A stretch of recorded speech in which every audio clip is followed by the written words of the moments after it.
நடிகர் தனுஷுக்கு பிரபல தயாரிப்பு நிறுவனமான தேனாண்டாள் பிலிம் சார்பில் 20 கோடி ரூபாய் இழப்பை ஈடுகட்ட வேண்டும் என்று கோரி வக்கீல் நோட்டீஸ் அனுப்பப்பட்டிருக்கிறது. சினிமா வட்டாரத்தில் இது பரபரப்பை ஏற்படுத்தியுள்ளது. குற்றச்சாட்டின் பின்னணி என்ன?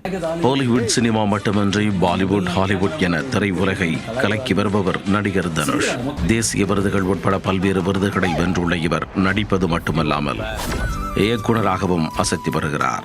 இந்நிலையில் பல வெற்றி படங்களை தயாரித்துள்ள தேனாண்டாள் பிலிம்ஸ் நிறுவனம் தனுஷுக்கு நோட்டீஸ் அனுப்பியிருப்பது சினிமா வட்டாரத்தில் பரபரப்பை ஏற்படுத்தியிருக்கிறது. கடந்த 2016ஆம் ஆண்டு நான் ருத்ரன் என்ற படத்திற்காக தனுஷ் ஒப்பந்தம் செய்யப்பட்ட நிலையில் அந்த படத்தை வேண்டாம் என்று கூறிவிட்டு அந்த படத்திற்கு பதில் வேறு படத்தை நடித்து இயக்கி தருவதாக தனுஷ் சொன்னதாக கூறப்படுகிறது.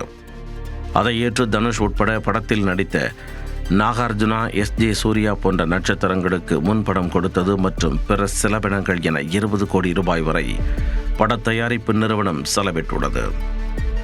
ஆனால் தனுஷ் முழுமையான திரைக்கதையை வழங்காமல் பிற படங்களுக்கு கால்ஷீட்களை கொடுத்ததால் அந்த படம் பாதியிலேயே முடங்கியதாக கூறப்படுகிறது.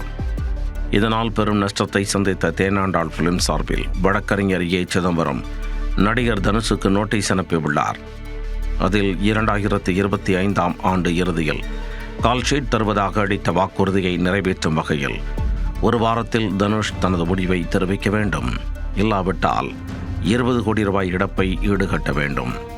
அத்துடன் இழப்பீடாக 1 கோடி ரூபாயும் வழங்க வேண்டும். இல்லாவிட்டால் சட்டப்படி நடவடிக்கை எடுக்கப்படும் என கூறப்பட்டுள்ளது.